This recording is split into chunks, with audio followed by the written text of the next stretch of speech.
আসসালামু আলাইকুম রহমতুল্লাহ। আশা করি সবাই ভালো আছেন। সবাইকে শুভেচ্ছা জানিয়ে শুরু করছি আরও একটি নতুন ভিডিও।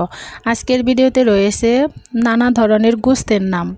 যারা আরব দেশগুলোতে নতুন এসেছেন এবং কে আসতে চাচ্ছেন তাদের জন্য এই ভিডিওটি অত্যন্ত গুরুত্বপূর্ণ। তো তাই খুব সহজে এবং দ্রুত আরবি ভাষা শিখতে চাইলে আমার এই ভিডিওটি শুরু থেকে শেষ পর্যন্ত দেখতে থাকুন। আজকের ভিডিওর প্রথম আরবি শব্দটি হচ্ছে মাহাল লাহাম। এর বাংলা শব্দ হচ্ছে গোশতের দোকান। মাহাল অর্থ দোকান, লাহাম অর্থ গোশত। মাহাল লাহাম গোশতের দোকান। লাহাম গানাম এর বাংলা শব্দ হচ্ছে ছাগলের গোশত। লাহাম অর্থ গোশত, গানাম অর্থ ছাগল। লাহাম গানাম এর বাংলা অর্থ হচ্ছে ছাগলের গোশত। এরপরের আরবি শব্দটি হচ্ছে লাহাম বাগার। লাহাম অর্থ গোশত, বাগার অর্থ গরু। লাহাম বাগার অর্থ গরুর মাংস। লাহাম অর্থ গোশত। আরবি শব্দ লাহাম, বাংলা অর্থ গোশত। এরপরের আরবি শব্দটি হচ্ছে লাহাম দিজাজ। এর বাংলা অর্থ হচ্ছে মুরগির গোশত। লাহাম অর্থ গোশত, দিজাজ অর্থ মুরগি। লাহাম দিজাজ এর বাংলা অর্থ মুরগির গোশত। লাহামুল বাত্তি এর বাংলা অর্থ হচ্ছে হাঁসের গোশত। লাহামুল অর্থ গোশত, বাত্তি অর্থ হাঁসের। লাহামুল বাত্তি এর বাংলা অর্থ হাঁসের গোশত। লাহামুল মেরুলি এর বাংলা অর্থ দুম্বার গোশত। মেরুলি অর্থ দুম্বা। লাহামুল অর্থ গোশত। লাহামুল মেরুলি এর বাংলা অর্থ দুম্বার গোশত। লাহামুদ্দনি এর বাংলা অর্থ ভেড়ার গোশত। পরবর্তী আরবি শব্দটি হচ্ছে লাহাম জামুস। এর বাংলা অর্থ মহিষের গোশত। লাহাম অর্থ গোশত, জামুস অর্থ মহিষ। লাহামুল জামুস অথবা লাহাম জামুস এর বাংলা শব্দ হচ্ছে মহিষের গোশত।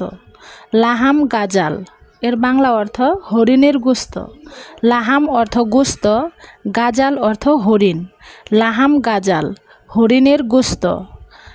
লাহাম সাম্মান এর বাংলা অর্থ কোয়েল পাখি। লাহাম সাম্মান অর্থ কোয়েল পাখির গোশত। লাহাম হামাম এর বাংলা শব্দ হচ্ছে কবুতরের গোশত। হামাম অর্থ কবুতর, লাহাম অর্থ গোশত।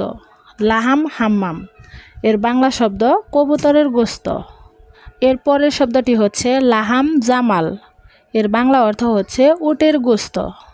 লাহাম অর্থ গোশত, জামাল অর্থ উট।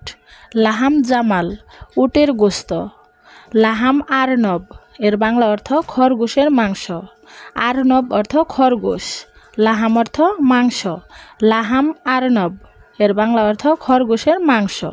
লাহামুল উসফুর এর বাংলা অর্থ চড়ুই পাখির মাংস। লাহাম নাআম এর বাংলা অর্থ হচ্ছে উট পাখির মাংস। নাআম অর্থ উট পাখি, লাহাম অর্থ মাংস। লাহাম নাআম এর বাংলা শব্দ উট পাখির মাংস। পরবর্তী আরবি শব্দটি হচ্ছে লাহাম বাজ আতি। এর বাংলা অর্থ রাজহাঁসের মাংস। লাহাম অর্থ মাংস অথবা গোশত, বাজ আতি অর্থ রাজহাঁস। লাহাম বাজ আতি এর বাংলা অর্থ হচ্ছে রাজহাঁসের মাংস। লাহাম দিগরুমি এর বাংলা অর্থ টার্কি মুরগির মাংস। লাহাম দিজাজ গিনিয়া এর বাংলা অর্থ হচ্ছে তিত মুরগির গোশত। গিনিয়া অর্থ তিত, দিজাজ অর্থ মুরগি, লাহাম অর্থ গোশত। লাহাম দিজাজ গিনিয়া এর বাংলা অর্থ হচ্ছে তিত মুরগির গোশত। প্রিয় ভিউয়ার্স বন্ধুরা, আপনাদের অসংখ্য ধন্যবাদ এ পর্যন্ত ভিডিওটির সাথে থাকার জন্য। ভিডিওটি যদি ভালো লেগে থাকে তাহলে অবশ্যই লাইক, কমেন্ট, শেয়ার এবং সাবস্ক্রাইব করে আমার ZM Arabic to বাংলা চ্যানেলের সাথে থাকবেন। আর যারা এখন আমার চ্যানেলটি সাবস্ক্রাইব করেননি তারা এখনই চ্যানেলটি সাবস্ক্রাইব করে নিন আর পাশে থাকা বেল আইকনটি বাজিয়ে দিন পরবর্তী ভিডিও সবার আগে পাওয়ার জন্য। সবাই ভালো থাকবেন, সুস্থ থাকবেন। সবার সুস্বাস্থ্য কামনা করে আজকের ভিডিও এখানেই শেষ করছি। আল্লাহ হাফেজ।